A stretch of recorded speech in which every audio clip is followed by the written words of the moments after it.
So we welcome everybody to the second hour of MindShifters Radio. And today is Monday, June the 28th, 2021.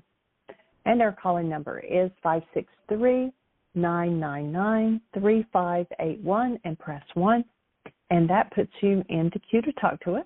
We'd love to hear your comments and questions because that makes this your show. And we'll give Michael just a few moments to get dialed in.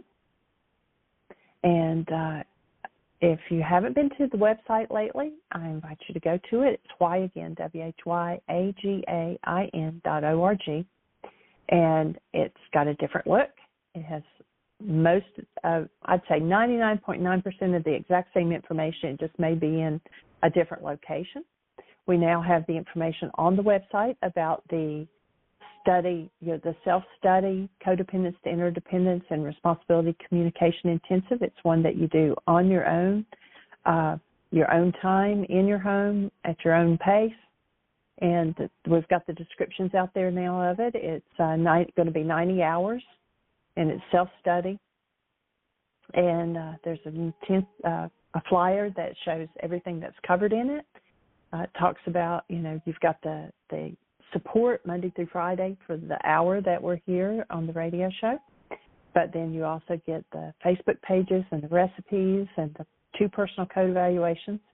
And then the next time, and that's for $600. And the next time that we do an online codependence intensive, you can apply that amount to the cost of the live intensive. And that is an online one, not in person. We're not sure when in-person intensives are going to happen again, but the Zoom intensives have gone very well. And we're looking at the next one that'll either be Laws of Living or Teachers Training, WHYAGAIN and Teachers Training. And both of those are possibilities. So if you're interested in either one, drop Michael or myself a note and let us know, or give us a call. And that'll be sometime in the fall. And I think we determined, welcome, Michael. I think we determined that was probably a 16 to 20 week intensive or something like that. Yes, the why is this happening to me again and teacher training together is normally a 16-day, so it will probably be a 16-week intensive.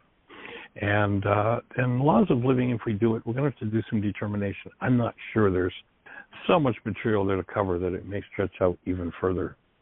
But we'll just have to determine what that's going to look like.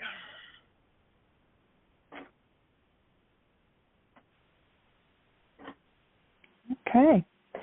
So welcome to the show. Thank you, dear Heart, and welcome, everybody. Have I told you lately you are appreciated? Thank you. Well, I'm telling you now. And we're delighted that everyone that's here to be part of this conversation, you're probably working with a true teacher. And we're in the conversation with Richard about the difference between premature positive thinking and honest and appropriate thinking. By the way, if you're following along in the book, or if you'd like to follow along in the book and you don't have one, the book is out of print at this moment. However, there are usually a couple dozen copies available on eBay or on Amazon, pretty much anytime you want to get a copy of the book, and or you can go to our website, whyagain.org. You can download the book free there in any one of, 7 or 8 languages. So delighted that you're here, and so we're talking here about the premature positive thinker. So the problem, and I'm offering this to Richard, the problem is I've observed it, is that the premature positive thinker has to be on top of things all the time. The stress of keeping negative down with positive, the negative down with a positive attitude means there's never a minute's rest. Premature positive thinking can lead to becoming a type A, like a type A personality. It can result in overload, and if you let up the positive thinking even for one moment, things start to crash. The benefits disappear, and you get to start all over again. And that's a difficult way to live. And our key thought in the book at this point is The work is not about premature positive thinking. It's about honest and appropriate thinking and holding yourself and others accountable for all behaviors. Premature positive thinking also produces dis-ease. Appropriate and honest thinking is the goal. The only healing and truly restorative process are those which allow stored negativity to be surfaced, exposed to love, and released. And of course, to surface it and expose it to love, you've got to keep love present. And you watch how often people are in their hostility and their fear, their pain, and their trauma, and they say, well, I'm here to support you in healing, but on goes all the hostility, fear, departure, all the games that get played out of one who is in denial, dissociation, and projection.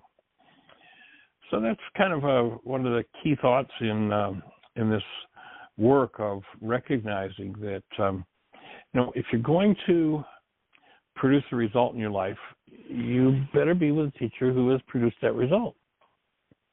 And if not, then chances are they might talk about it, but then they'll probably turn to some form of hostility or fear to reinforce it, threat, those sorts of things. So we're here to open the space for literally to embrace everything that anyone who brings to the table brings with them to the table, any form of hostility or fear. And we're going to invite people to be responsible. Now, that's something that a lot of people don't want to have anything to do with. No. Let me just puke on you. Don't tell me that I'm responsible for my attitude and what's going on inside of me. Oh, okay. But, you don't get very far with that kind of a game. So we're looking to open up and create a safe space where somebody, at least one person, can hold to a space of active love while those things that are less than love surface for healing. And to recognize that, in order for things to heal, they've got to come out of hiding. How do we keep them hidden? Well, we've got that cycle that, you're all familiar with. We start out with denial, thinking or speaking as though something inside of us is caused by something outside of us. Then, as a result of denial, we have to hide a part of our mind from ourselves. That's dissociation. And for those of you who were in the workshops, the early days of this work, you remember that at the top of the board, I always used to write deny, suppress, project. And then back, 12, 14 years ago, whatever it was, I got instructions that, no, it really wasn't suppression. It wasn't just suppression. It wasn't just, putting it out of sight. It was literally removing it from any possibility of being seen. In other words, we created an unnatural condition for a human being. We created the unconscious mind. Now, my offering is that an unconscious mind is not natural for a human being to have. But when we live in denial and we're always talking about they made me mad, they made me sad, then the act of hiding from ourselves leaves us in the place where we're always looking for somebody else to change for us to feel better. And that leaves us in a pretty difficult place. Actually, we call that codependence. That's the intensive package that we're in process of just winding up now and making available, is to recognize that our definition of denial is the same in essence of our definition of codependence. When I think or speak as though something outside of me is the cause of something inside of me, I have to hide the real cause of what's going on. And when we wake up, we start to change the game. And we're able to take hold of and become aware of anything in the mind that's there. And so here we are, looking to open that space and to provide the tools for collapsing perception based in denial. Once one goes into that denial, dissociation, projection phase, projection is what happens when people take those things they've hidden from themselves and use that content to build their brain's image of someone else. And what we're here to do is to learn how to collapse all perception based on any form of pain, fear, hostility, rage, guilt, grief, what have you. And, memories that come up, perceptions that are developed out of painful memories, that unresolved traumas, are stored in such a way that they're merged into our perceptual construct and mind. And of course, the child of 3 really did believe that if they didn't get that apple over there, then survival was at stake. And if somebody in the environment, when there's some form of hostility or fear over the apple, then the child, believing this is survival, then the energy field of that individual opens and just absorbs the energetic dynamics that are in the environment. And let's say, the parent is in rage over the child's, temper tantrum over the apple and insisting that they want it, then that rage becomes what the child absorbs and wonders why they're angry so often. And of course, it's always angry with someone else. And our offering is that all perception based in fear and or hostility is a lie.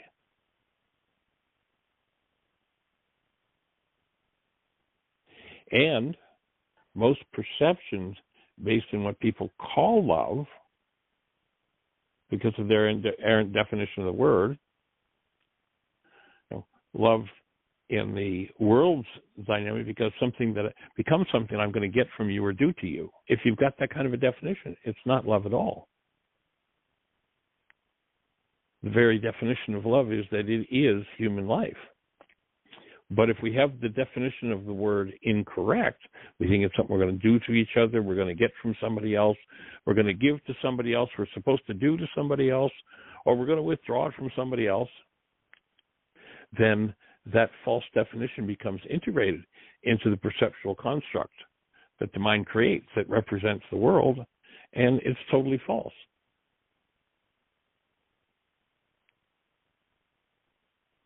So that internally structured perceptual world reflects what you believe to be true, and oftentimes in painful situations, what you believe to be true is the perception of a child of 3. And once you decide to see the world that way, it's going to tend to make the way you see things. There's a thing in psychology they call premature cognitive commitment. And what we know is that when one has that premature cognitive commitment, it takes a lot of energy to overcome the mind's lie and actually admit to the truth.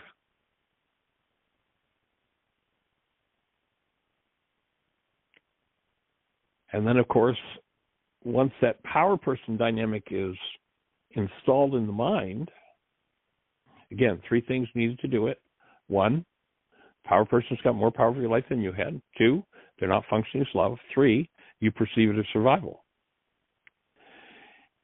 In future times, until that power person dynamic is healed, then that power person voice is going to speak through you as though it were you.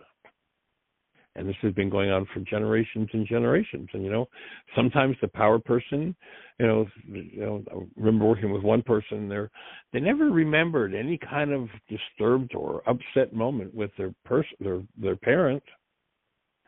But they had a power person, their parent, who was very suave at convincing them that they were wrong and that the power person knew what was going on better than they did. And so when that dynamic comes up, they speak very convincingly, but they're still playing out of this game that the 3-year-old perceived as truth that really isn't truth. So when you apply forgiveness to false perception, that perception is collapsed. And the underlying energetic dynamic that keeps one cycling in false perception dissolves. Truth told to self collapses perception. And then through the work that you do, you will get to experience directly what's going on in the actual world. And so we're here to really, truly live in actuality, to really support an understanding how to and to develop the willingness to collapse all perception based in hostility or fear, even if it's controlled hostility or fear. All you need to do is watch your behaviors to see if you're playing the game of controlled hostility or fear. Is it that underlying dynamic that, when your power person did it to you, you disliked it immensely, but, it seemed to work for them, so now, in an unconscious way, I believe it should work for me. And so we're here to support letting loose, undoing every dynamic, each of our minds, and that means we're going to be bringing forward generational patterns that perhaps have not been perceived directly or correctly in generations in our bloodline. And we're going to bring those things forward for healing. It's what we're designed to do.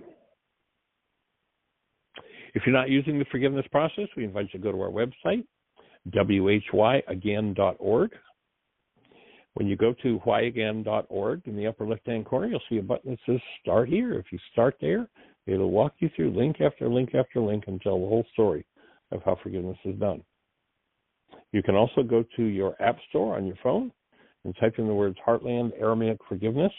If you've got the app and you haven't updated it recently, just last week, and you got that all set up with some new features in it. So take a look, update the app, and you'll be looking at a place where you can just push a button to go straight to the commitment from the Healing Through Relationships workshop. And it's in several different forms. So you've got a variety of ways you can gather support there from the website.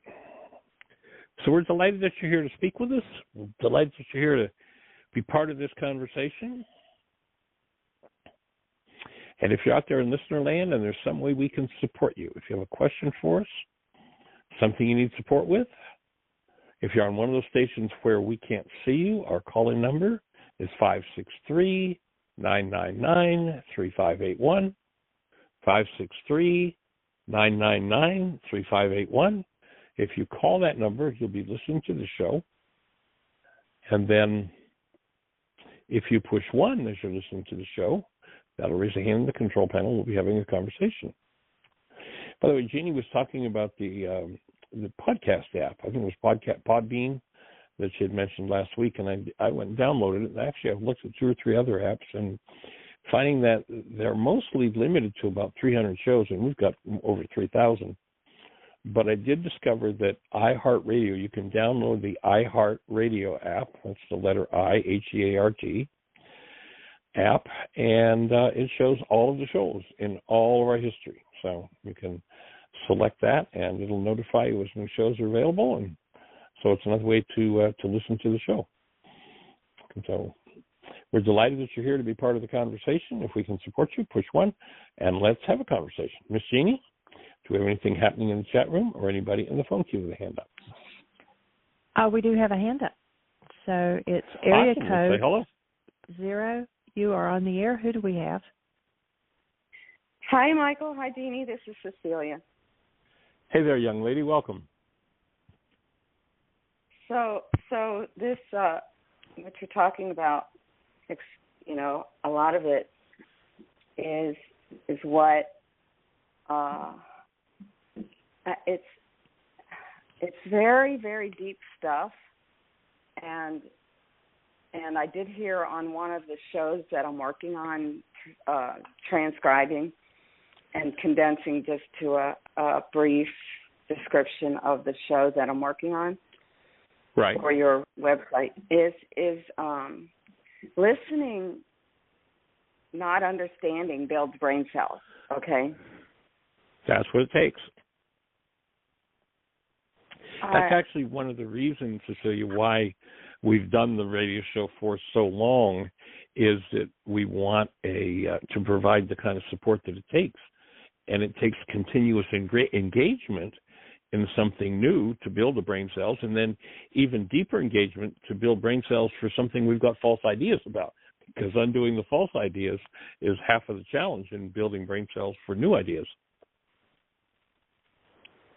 And you say in think the one that I'm working on, that if you've, I'm not, this is not word for word what I heard you say, is that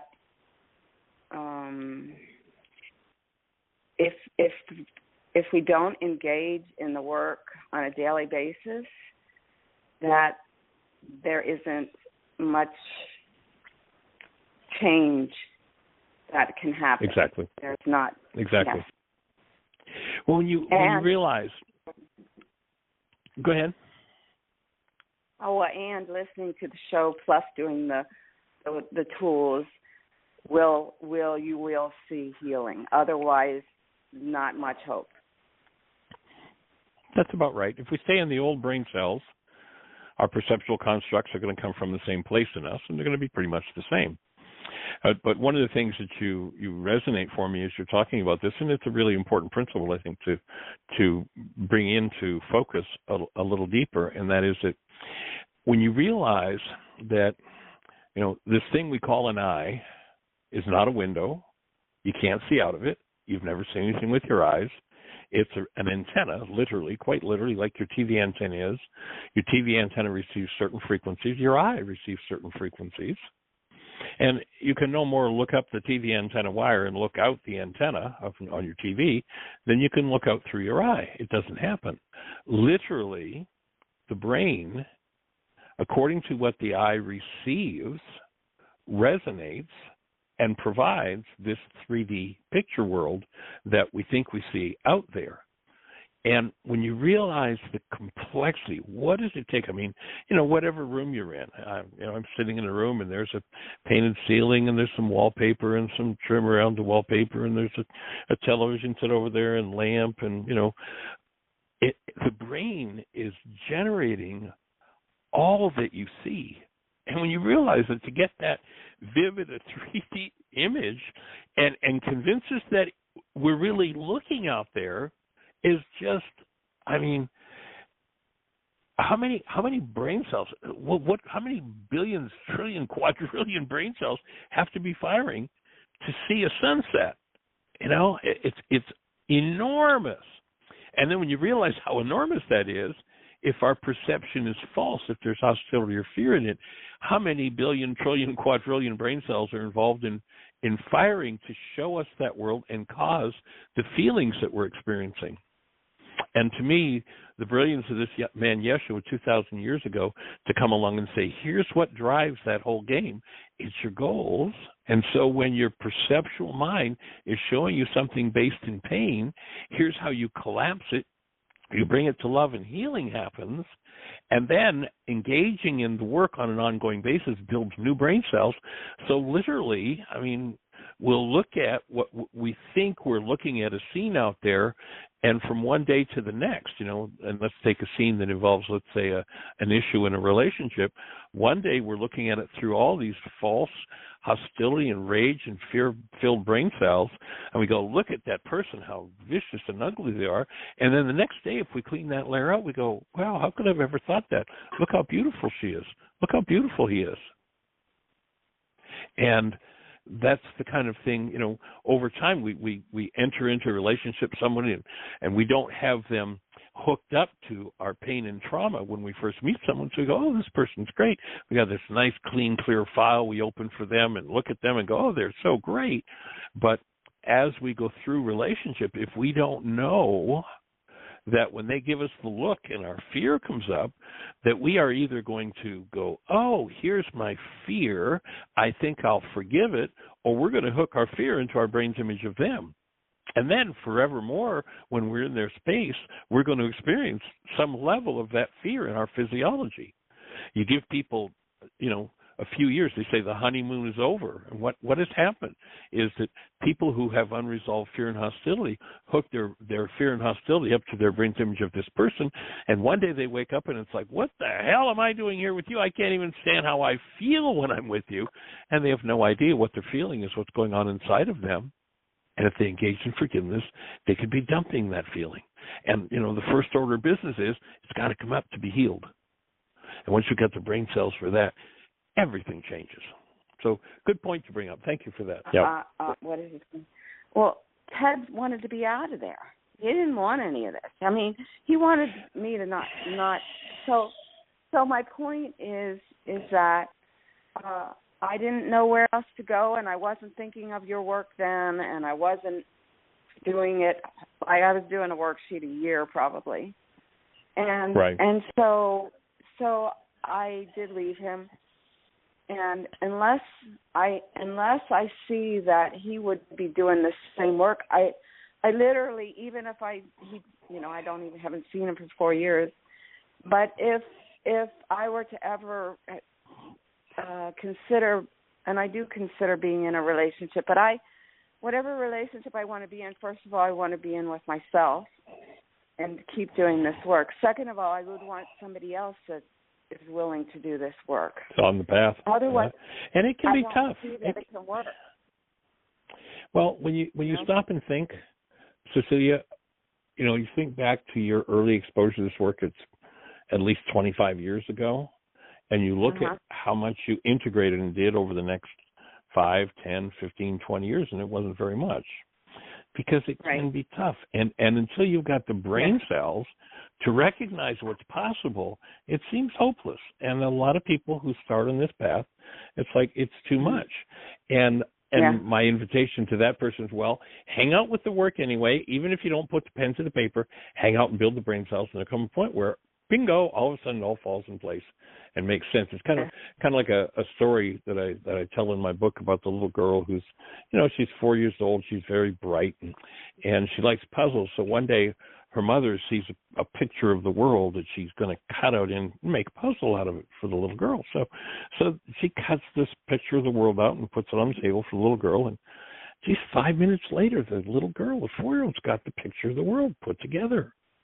And her mother's like, honey, how did you? I couldn't even have done that. How did you do that? She said, well, Mom, I noticed there was a picture of a little girl on the other side. I put the little girl together, and the whole world came together. Okay, what picture of the little girl on the? Oh, she put the little girl on the other side of the picture. Yeah. And when she put the little girl together, the whole world came together. Oh, I see. That's kind of the summation of the work. Yes. Yeah. Cool. Well, we appreciate the effort you're putting into doing those a couple of paragraphs that summarize the shows. That's awesome. We'll be putting those up on the website. What? Go ahead. I thought I transcribe music. I've transcribed compositions, jazz compositions. It was like giving birth to babies. This is even beyond that, okay? So, and I've transcribed a lot of things that I wanted to stick in my brain in my life. And I'm telling you, nothing can compare to this as far as I hear what you're saying on these things as I'm listening. I'm taking like note for note, okay, in the beginning, and I'm like, that is like a year's worth of something that's going to take to sink in my brain. Okay, so I move on to the next section or the minutes of the thing. Like, oh my God, here's just another like mountain of something, and I'm gonna. Yeah, and it keeps coming at you. Like you watch a movie and there's like blah blah, and then there's a climax, and then blah blah, and it ends, and so. But this keeps climbing, right? So what I'm trying to say is I got involved in this because I had a project for myself, which was to do a random act of kindness to someone every day or something, like a dog or something. And well, we're glad we're your dog today. So I didn't expect that. There's no other thing I want to read or anything because I get so much out of this. And it's all that I can't get out of anything at this level. And I do it every day. I do it every day for at least an hour. And awesome. And I on top of doing a worksheet for myself. And I really feel, though, sometimes really unbalanced because, and as I was listening to the end of this one that I'm working on last night, Michelle was on it. Michelle that does some of the calls and helps you. She said was talking to one of the callers you were supporting, and she said, when she first started this work, even 2 years later, she felt like she was in two paradigms. I don't know if that's the word, and like two different worlds. 1 foot in one world, 1 foot in the other, and she, exactly. And I feel like I've just walked into that world where now it's at a deeper level that it's very little disturbing, because my world that I thought was my world is not what I thought it was, and I'm like got my other foot on the world, the actual world, and right. The building is splitting in half, and I've got to jump because there's a big nothing in the middle of that, and so it's a good description. Yeah, I am committed though, so I guess it's going to be a process that I'll process for my whole entire rest of my life, that I'll be I know how to do the split, so I can hang on to one building of the old world with the new. So but right. Eventually I hope to have I hope to let go of that old world, if that's right. possible. Well, we'll be here to support you when you do. Yeah, okay. And it can look, there's a book out there called The Dark Night of the Soul by St. John of the Cross. Okay. And he talks about that whole process, and that it's like, there comes a point where everything you always thought was important, all of a sudden you realize is nothing. And that whole thing collapses under you, and it leaves one in that dark night. And that's like, well, but if nothing has any meaning, well, what now? And then you awaken to a whole other set of meanings and a whole other way of living, and it's replaced with something 1,000 times more powerful. But the old one's crumbling. It can seem to be quite a trauma. Yeah, and yet I've known your work so long that maybe it won't be as traumatic as I think. Well, as long as you're doing your work, and as long as you're doing the work, and when traumas come up, you gently apply forgiveness and let them go. You can just let loose of that and move forward. Yeah. So good work. Anyway, awesome. Thank you. Yes. All right. You have a blessed one. All right. Thanks. Okay. Bye. That's awesome. Well, thank you once again, Cecilia, and anyone who's out there. If you've been engaged in this work, or just starting to be engaged, and you want to become more deeply engaged, we've got, I'm not even sure how many hours now, some 3,000 plus hours of archives, since radio show's been going now 5 days a week, an hour a day for 10 years. And so you can go to our website, whyagain.org, and if you look down the page, you'll see a microphone. If you click there, you'll see, you'll drill down through the links and find the page with the archives. And you can go back and listen. And if you happen to, this is a request that Cecilia responded to, if you happen to listen to a show, when you look at it, there are no notes about the show, we'd appreciate if you just do a brief synopsis of it that tells us what's in the show, so we can put it in the archives, so that when people look and they're looking for, what issues are they working on? Well, this one addresses this, this, and this. So people can, we've got a lot of shows where Jeannie has kept up with those archives, but some of the early ones, it just wasn't happening. So that would be awesome support if anybody chooses to do it. Anyone else wants to jump in and look through for a show that does not have notes, and send us a set of notes. So, Miss Jeannie, what's happening on your end, dear heart? Well, there are no hands up and no comments in the chat room. I was just going to add the new website. If you click on the microphone, the page that it takes you to over on the right-hand side is the list by year. So 2021's on top, 2011's on the bottom, and they're drop downs. So if you click on like 2021, then you'll see January through July and so forth. And then when you click on those, then you get the whole month. So it's a little bit different. Before they were over on the left-hand side, but now they're over on the right-hand side. But click on the microphone and you'll see them. It's real obvious. And then to drill down, you just click on what year you want, and then what month you want, what date you want, and there it is. And there are notes there. If it's a show that has notes, you can tell what the show is about. And if it doesn't, and you're going to listen, it'd be awesome if you'd write us up just a couple of paragraphs that says what it's about.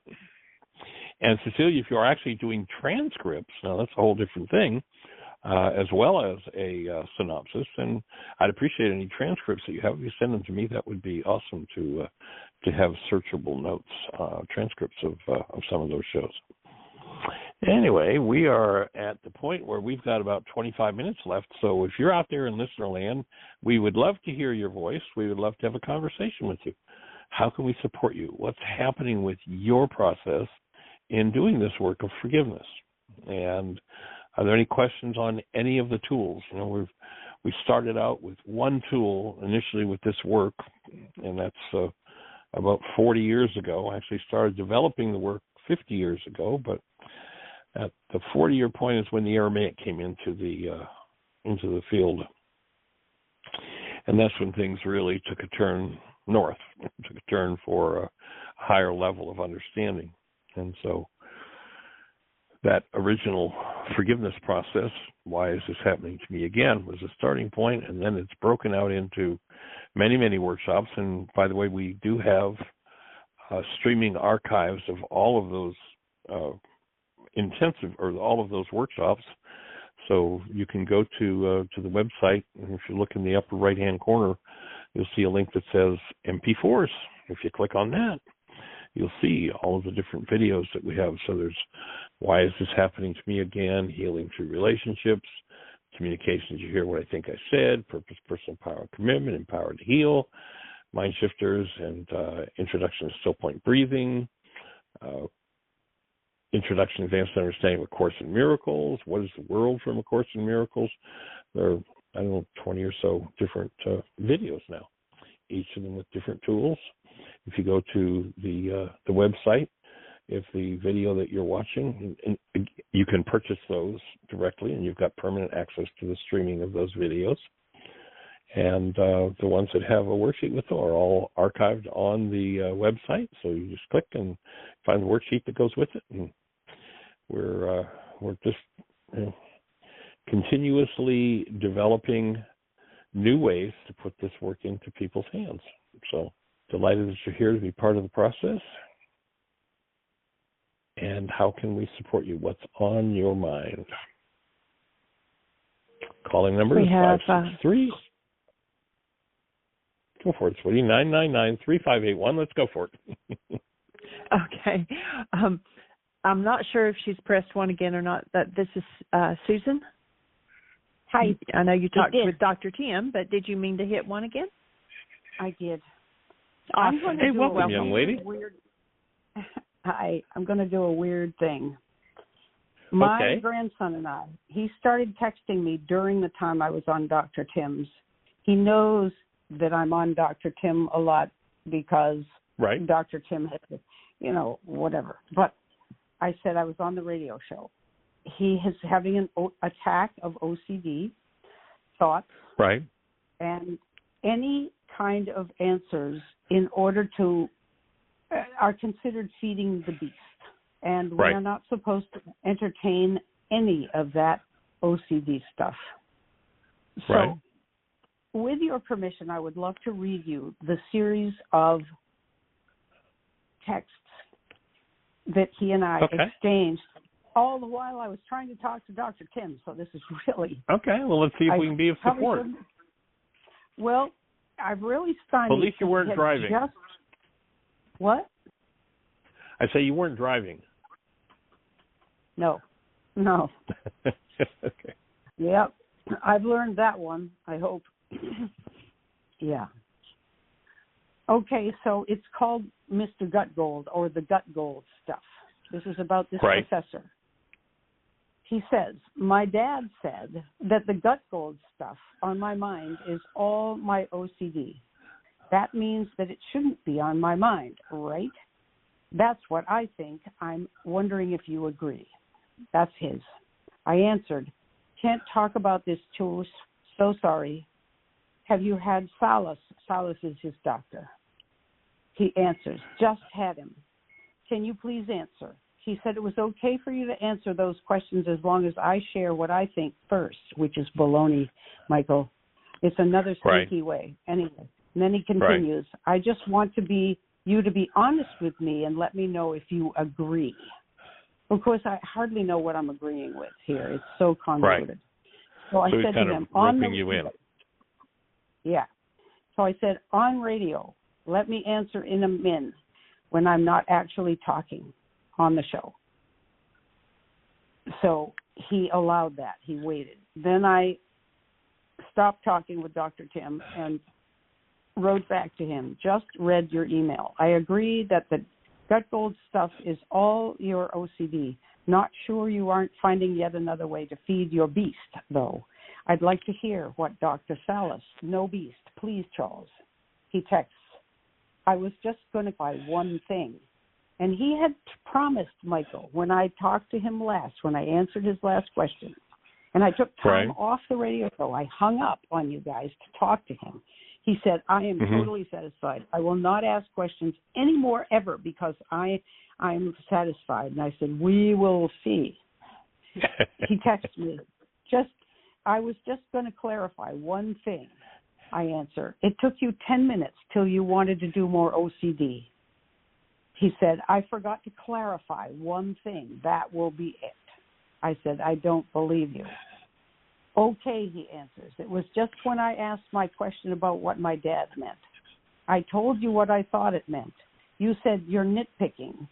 Did you say that because you didn't agree with what I said? And then later you said that you did agree, so I was confused. This is all I'm wondering. Michael, do you see what's happening here? It's just a rat's nest. Wants to keep the conversation going. Yeah. So I answered him, it's all OCD, even this questioning and needing more reassurance, you're feeding the beast. Charlie says, so you aren't going to clarify? I answer, I tried, it doesn't work, confusing to me, all unnecessary because all are ways to feed the beast. And he hasn't answered back. Michael, my son is so worried about him. He says, is he going to be all right? My grandson seems so healthy, but he gets into this thing. And I said to him, Charlie, what if you just didn't think those thoughts anymore? And he said, I feel great. And I said, well, how about practicing feeling great and see what happens? And he said, I can't because Gut Gold's doing this to me. Talk about denial, Michael. So I said, Gut Gold's off of the new trip or something. He doesn't know what you're doing. You've made a cartoon of him in your head, and you're having all this upset over something that is in your head. Now, Michael, I don't know whether I'm doing harm by keeping engaging him or what. Well, my highest thought is if you keep love conscious, active, and present, then you're on track. Oh, Michael, that's so easy to do. Yeah. Maybe I'm not doing it. Well, only you can tell us whether you're really sticking to that connected place. And,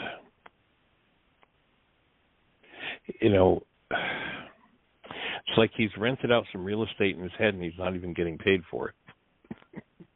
He's turned his mind over to this fantasy. Yeah. And, perhaps if he could realize this is a fantasy and he doesn't need to engage in a fantasy, or if it's there, oftentimes people will play the opposite game. You've probably heard of that game before where it doesn't matter what you say, they're going to say the opposite. And so if you say, well, you're not supposed to do that, then that just reinforces, well, here it is, I'm doing it. As opposed to perhaps acceptance, well, you're doing it, okay. Well, now could we go on and speak about something other than that guy that's in your head without paying rent?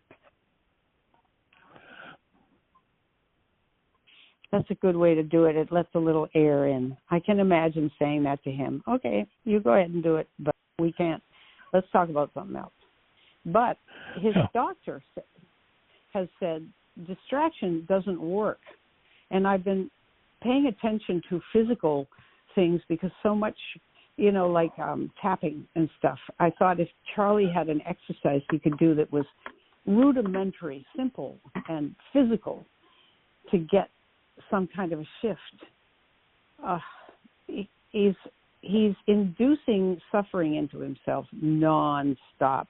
And I've said to him, "You're safe, you know, Charles. You're totally safe, and it would be safe for you to not think about this."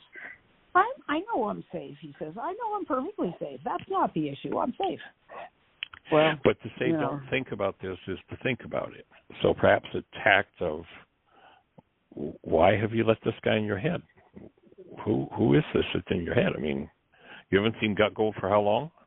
Obviously, it's got nothing to do with him. It's your fantasy. Are you willing to dismantle your fantasy? Well, he hasn't been, but yeah. Have you created space to breathe him yet?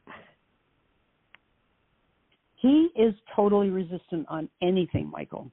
He wants me to feed his beast with him. Breathing, tapping, worksheets, even the little 5-step, which is so accessible. Doesn't want to do it. He blows it off. And Tim Hayes told me about a woman who had OCD, and she's a doctor, and she found that there were food connections.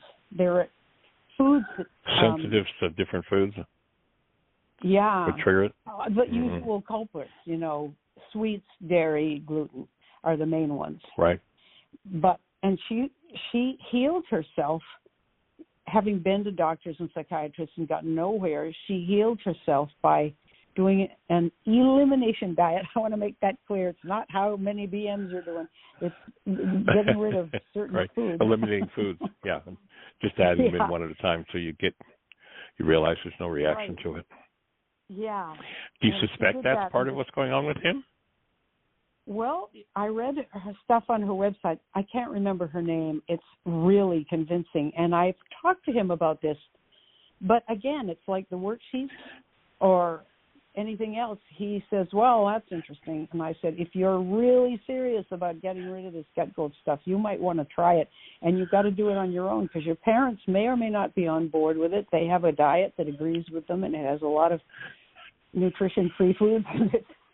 And I said, when you're ready, I'll do it with you. I'll even do it with you. I'll even eat. I'll limit my own intake to be in cahoots with you, solidarity with you. Oh, okay. Right. But so that's my love active and present as far as I understand it.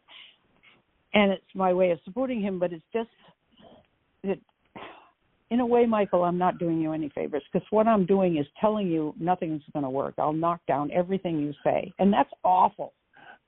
I don't intend to do that. Maybe I do intend to do that. It's been very frustrating. Maybe I've got a beast.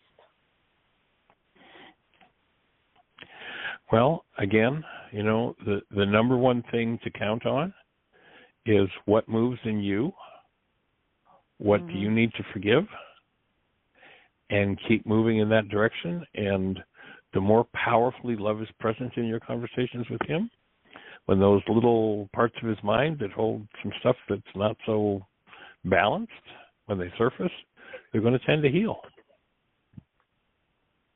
Of course, if he won't cooperate, that definitely takes it to another level. And I'd support you really going into your deepest intuition with him, really listening inside, and maybe formulate a request of Ruka. Ruka, I'm willing to be supported to know exactly what to do to assist this young man to heal. That's good, and I'll do that. And I'm sorry I haven't done it, not as pointedly and as concentratedly as you just said. One thing I have believed all along is if his dad can find his way to healing himself, and he seems to be at a new level, thanks in part to a Zoom meeting group with Dr. Tim the other night that Jonathan went on to, which seemed miraculous to me. And he did a worksheet right there. And he told me about it the next day and said, I feel as if I'm in a slightly different enough place that I can see things a little differently now, and I'm going to do some things differently. And he has. So I've always thought that maybe Charlie is taking on his father's upset. That's what my gut has said. And I've said to my son, you get better and your boy will be better. You just, all this anxiety. So perhaps Charlie is carrying something on behalf of his dad. They were extremely close as younger father and very little boy. Very close. Mm-hmm. So that's the closest thing my gut has been telling me is it's tied up with his dad. I wouldn't know how to approach that with him. Well, one of my thoughts is if Jonathan got that powerful a result out of one worksheet, perhaps inviting him to sit down and do another worksheet or two, or maybe make it a regular thing that you do with his dad. And supporting him. That I do with Jonathan? Walking him through it. Yeah. Yeah. I mean, he has been one worksheet, too. that was different. Even after again, having Michael? gotten that, he's still resistant even after getting that shift? Not sure. I have been codependent with him, as you know, and like, for instance, when he went on that Zoom, he had to get the link from me, and he said, you can come on if you want, and I said, no. I didn't think that was right, and he said, okay, and I don't think he wanted me on, but I think he felt that I might mind if So, and the work I've been doing with the worksheets for myself, being okay with him going through what he's going, I'm not okay with it, but I'm a lot more okay than ever before in my whole life. Right, yeah. And so, been really good, and he'll call and say, how are you doing? And I can honestly say I'm fine. He says, oh, that's great. How did you do that? And I say, I've been doing my work. Yeah. And he knows what that it takes. Is. Yeah. Well, that's a big step forward if he's got that under his belt and, turns it into, maybe get him to download the app and start doing them on the app. He could. And I sent Jonathan a PDF of the 5 steps plus the pattern that I put together, and it turns out Tim Hayes, that's what he used on his Zoom thing. Right. Was the little one plus the pattern.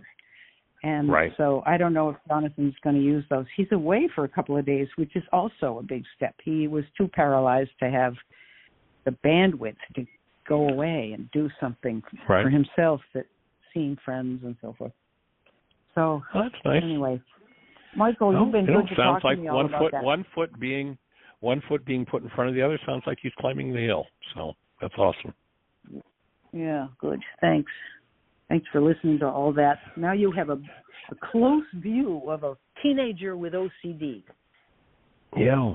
What they do. Well, I'd love to see the sheet that you're using with Jonathan, too. If you'd send me a copy of it, I'd love to have a look. Sure. Okay. Cool. Definitely. Sweet. We haven't heard from that young man of yours lately, Kim. How's he doing? He's doing well, actually. He's been doing a lot of law work for the family, just ran a big family corporation meeting and got a lot of attention for it. His anxiety level is way down. He's been good. Yeah.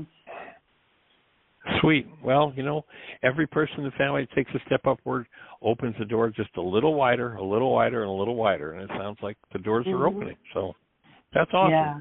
Thank you, Michael. Thanks, Jeannie. Good. Honored and delighted. Glad to be on the team.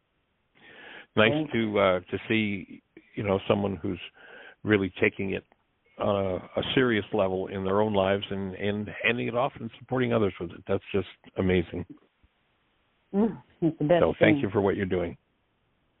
Thanks, Michael. All right. Well, any other thoughts for you today? We're down to about the last 2 minutes, a minute and a half.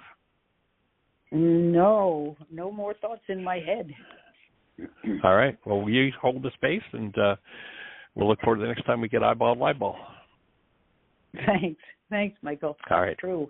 Take care. Okay. Bye-bye. You too. Bye.